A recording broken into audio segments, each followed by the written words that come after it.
اب اس واقعے کے بعد پھر اللہ تعالیٰ نے موسیٰ علیہ السلام پر وحی کی کہ اے موسیٰ، پانیوں کے ملنے کی جگہ پر ایک شخص رہتا ہے کہ جو تم سے زیادہ علم رکھتا ہے، ایک ایسا شخص کہ جسے میں نے اپنے پاس سے علم عطا کیا ہے۔ اور موسیٰ نے پوچھا کہ اے اللہ، تو پھر میں ان سے کیسے مل سکتا ہوں؟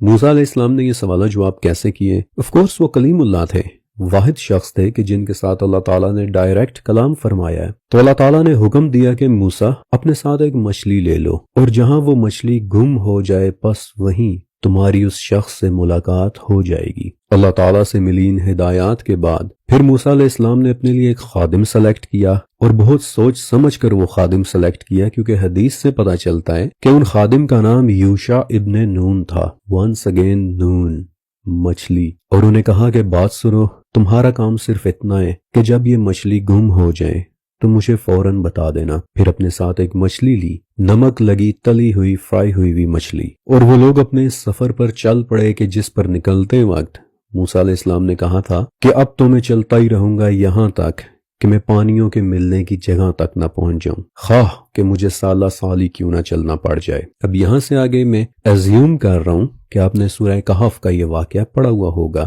کیونکہ اس قسط کا مقصد فی الحال یہ پورا واقعہ سنانا نہیں ہے، بلکہ موسیٰ علیہ السلام کی اس مچھلی پر نظر رکھنا ہے کہ وہ آخر کرتی کیا ہے۔ اب جس جگہ وہ مچھلی گم ہوئی تھی انیشیلی، اس وقت ان دونوں کو پتہ نہیں چلا۔ موسیٰ علیہ السلام سو رہے تھے، انہیں پتہ نہیں چلا، اور یوشع ابن نون اگرچہ یہ واقعہ ہوتے دیکھ رہے تھے، لیکن وہ اسے موسیٰ علیہ السلام کو بتانا بھول گئے۔ اب ذرا ایک منٹ کے لیے رکیں اور غور کریں کہ آہستہ آہستہ اس جگہ پر آپ کو کچھ غیر معمولی نشانیاں ہوتی دکھائی دینا شروع ہو گئی ہیں۔ موسیٰ علیہ السلام سو رہے ہیں، یہ بات امپورٹنٹ ہے، لیکن اتنی ہی امپورٹنٹ ایک بات اور بھی ہے کہ یوشع بن نون نمک لگی فرائی ہوئی مچھلی کو زندہ ہوتے دیکھ کر پانی میں جاتا دیکھتے ہیں، اور ایک اتنی بڑی بات موسیٰ علیہ السلام کو بتانا ہی بھول جاتے ہیں۔ اور پھر بات بھی وہ کہ جس کے متعلق موسیٰ علیہ السلام نے انہیں کہا تھا کہ دیکھو یوشع، تمہارا کام صرف اتنا ہے کہ مچھلی گم ہو جائے تو مجھے بتا دینا۔ یوشع بن نون اپنی واحد اسائنمنٹ بھول گئے، اور وہ بھی ایک اتنی عجیب و غریب اسائنمنٹ کہ جسے انسان بھول سکتا ہی نہیں ہے۔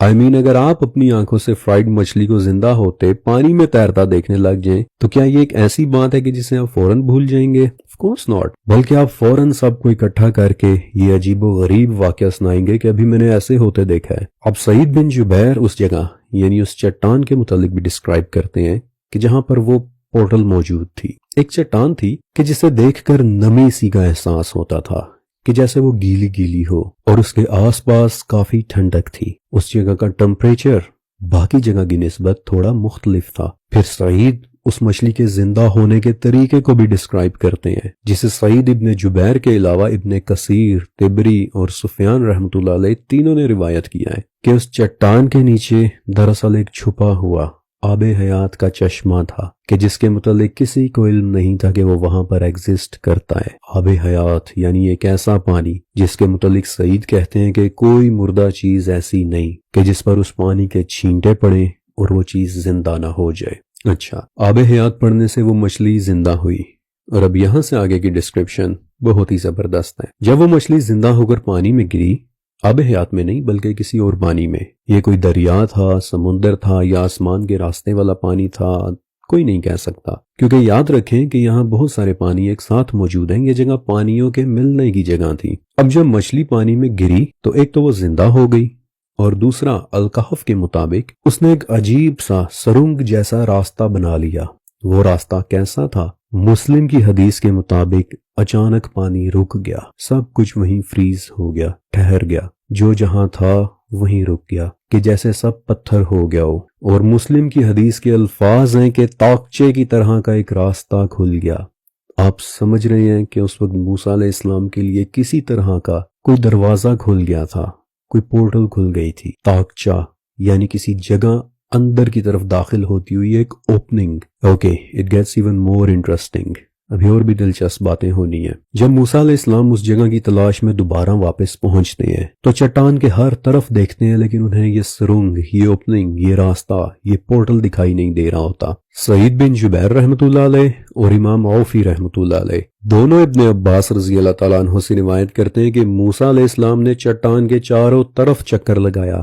لیکن انہیں کچھ دکھائی نہ دیا، تو پھر وہ چٹان کے اوپر چڑھ گئے اور تب پانی کے اندر انہیں وہ سرنگ، وہ طاقچہ اور اس کے اندر جاتی ہوئی مچھلی دکھائی دینے لگ گئی۔ ایگزیکٹلی ویسا ہی راستہ کہ جیسا سورہ کہف میں بتایا گیا ہے، وَاتَّخَذَ سَبِيلَهُ فِي الْبَحْرِ عَجَبًا، آپ اس کے پیچھے پیچھے آگے کی طرف بڑھے، جبکہ مچھلی سرنگ کی طرح آگے کا راستہ بناتے ہوئے چلتی چلی جا رہی تھی۔ جہاں جہاں سے وہ مچھلی گزر رہی تھی وہاں سے وہ جگہ پتھر کی طرح سخت ہوتی چلی جا رہی تھی، فروزن ہوتی چلی جا رہی تھی کہ جیسے پتھر کی بنی ہوئی ہو۔ موسیٰ علیہ السلام نے اپنا عصا آگے رکھ لیا کہ جس کے ساتھ وہ راستہ مزید کھل گیا، مچھلی کے سائز سے بڑھ کر میں بھی ایک انسان کے گزرنے کے سائز کا ہو گیا۔ پانی ادھر ادھر ہو گیا اور پانی سے آگے موسیٰ علیہ السلام کو پھر پہلے کنکریاں، پھر خشکی اور پھر ایک زمین دکھائی دینے لگی،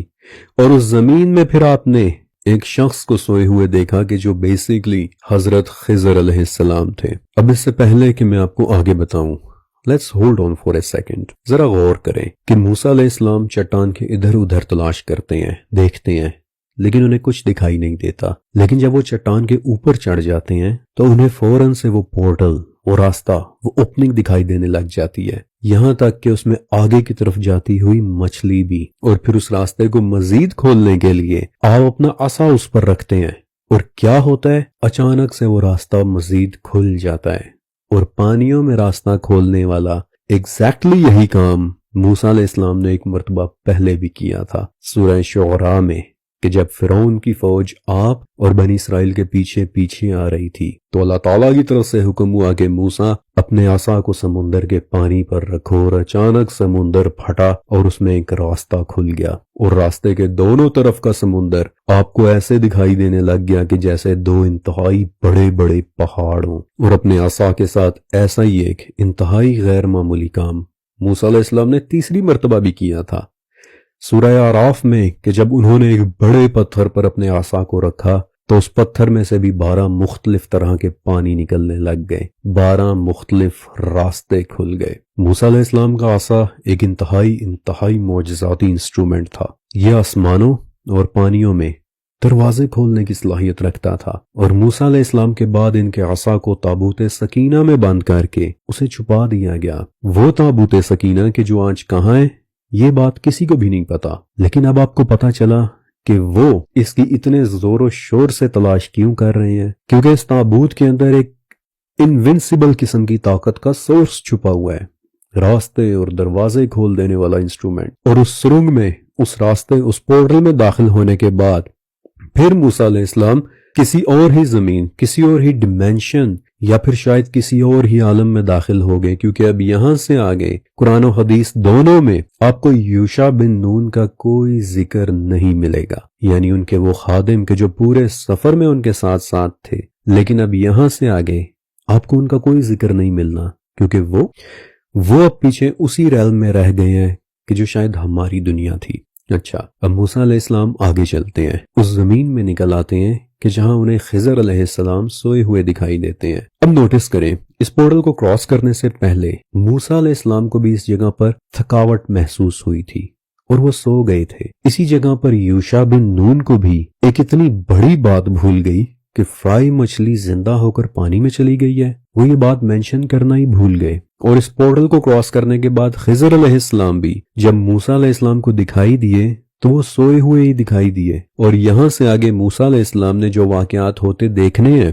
آپ جانتے ہیں کہ موسیٰ علیہ السلام وہاں بھی کہیں گے کہ خضر مجھے معاف کر دے، میں بھول گیا تھا، میری بھول